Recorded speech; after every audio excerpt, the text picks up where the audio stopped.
This week on Most Craved. DC announces its movie slate through 2020. And it's Iron Man versus Captain America and an all-out civil war. Whose side are you on, Internet?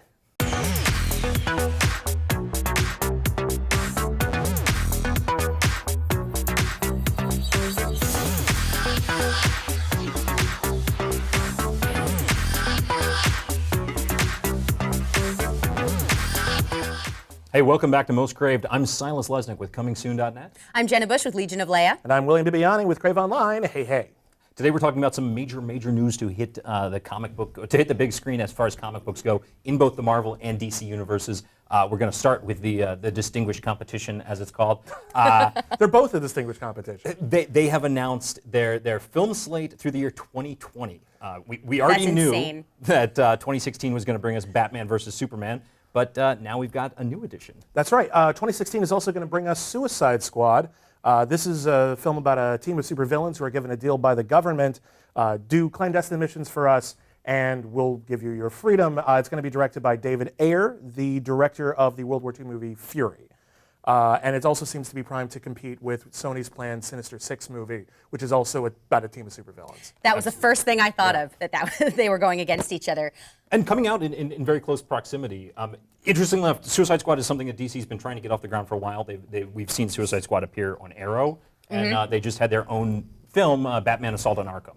The animated straight-to-video movie. Yes, absolutely. Yes, absolutely. What's coming up next after that? After that is it's sort of a superhero. It's Lego Batman, which is in 2017. It's going to be. It's a spin-off of the Lego movie. It's actually one of 3 Lego movies also just announced that we're not going to be covering so much, but there's a Lego movie sequel, there's Lego Ninjago, but Lego Batman, presumably with Will Arnett as Batman, is on the way in 2017. I think that is the coolest thing ever because the Lego Batman song is my favorite thing. Oh my God, I love it so much, which it was a hashtag when it was announced on Twitter. The next one coming up will be Wonder Woman in 2017. See how we worked that out so I could say it? It is the only female-fronted superhero movie that DC announced between now and 2020, which I'm not really thrilled about, but I am happy that she's getting her own movie and that I'm going to see it fairly soon. Gal Gadot, of course, will be playing Wonder Woman. I know that's still very controversial, and for the record, I like her. I like her outfit. I'm excited to see her. I think she's going to be great. Yeah. And this is one of the big differences between the early leaked list that we supposedly had, is that they implied that Wonder Woman was going to come out way later than 2017. Wonder Woman is now part of their big early push, and I think that's fantastic. Oh, and a quick thing, her origin story in Batman v Superman is, I still hate that title, is going to be the New 52. Which has just sort of changed. She's no longer made out of clay. It's a more normal origin. She's a demigod. She's the daughter of the Queen of the Amazons and the daughter of Zeus. And Zeus. So, all right. What's coming up next, Alice? Then we have the Justice League Part 1. Part 1 is going to hit in 2017. It has been confirmed to star Ben Affleck, Henry Cavill, Amy Adams, presumably all the other Justice League people. They aren't confirmed at this time, but surely will be. It's directed by Zack Snyder and is the first half of another movie. We'll see the second half in 2019. And it's coming out just 1 week after one of the Marvel mystery movies, which is exciting and also a really good opportunity for Marvel to pick like a movie that could really screw with them. Marvel has a couple of different properties that are kind of like Justice League. Like one I'd like to see is Squadron Supreme, which is about the Justice League, the exact analogs of the Justice League turning evil and conquering the world. That would be awesome. I'm saying GLA, Great Lakes Avengers. Put it out the week before Justice League. Squirrel Girl's the new Rocket Raccoon. I like it. I like it a lot. And then coming up after that from Warner Brothers in 2018, we're going to have The Flash. This is not going to be related to the new hit TV series. This is going to be a feature film starring Ezra Miller from The Perks of Being a Wallflower, and We Need to Talk About Kevin. We don't know that much more about it just yet, other than, again, not in continuity with the TV show.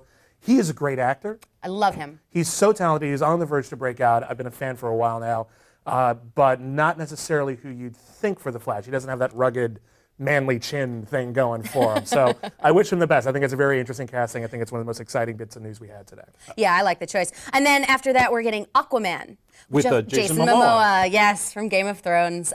Who also is very interesting casting. It's the last person I would think of, but I'm totally on board with it. Again, you cast Jason Momoa, you're casting a guy. Everyone's going to look at him and go, oh, Aquaman's a badass. I got it. Yeah. Then in 2019, we have Shazam. We know that Dwayne Johnson is going to be Black Adam. It's pretty much all we know at this stage. That's right. And we don't know who's going to play Shazam. I still think it'd be cool if he played both Shazam and Black Adam. But we'll just have to wait and see on that. And then also in 2019, as we said, Justice League Part 2, which is an interesting little title. They're trying to make it seem like the Godfather movies. Again, we know nothing about the plot for this. We can only speculate. Presumably, by saying Part 2, it implies that it's going to be a direct relation to the plot of the first movie.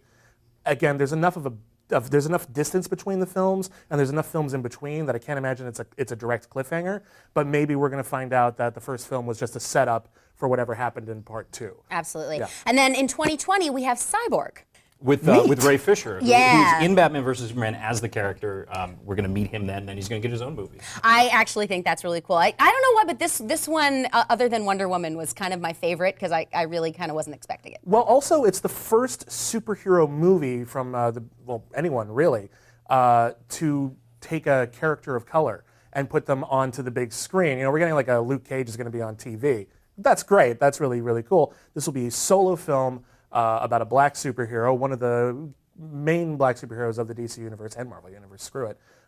And they're really pushing him in a big way. I think that's great. I think it's really, really cool. Hopefully we'll already even have a Black Panther movie by that time. Yes, please.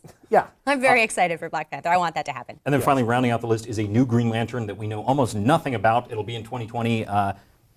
It's probably safe to say it has nothing to do with the previous Green Lantern. I'm going to guess. Yeah. Probably. They could do a thing like they did on the animated series where they said, like that last one kind of happened, but this is the new Green Lantern that replaced the old one. But I think it's best to just do a clean break. Waiting until 2020 gives them an opportunity to make sure everyone has forgotten about the old Green Lantern. I've tried very hard. I also suspect that at the end of a two-part Justice League movie, we'll see some shockwaves in the universe that will explain. Maybe they're both in continuity. It'll just be a new character. Right. That's also possible. And again, Marvel, in competition with all this, while all of this is going on, they're going to be kickstarting a new Civil War crossover event. Unlike the other Marvel movies, which I guess have been just very individually focused and almost Silver Age and their golly gee whiz, we're just telling a great fun superhero story. Civil War is a story from the comics that pit hero against hero in a fight over civil liberties. Iron Man turned against Captain America. They both assembled their own team of heroes.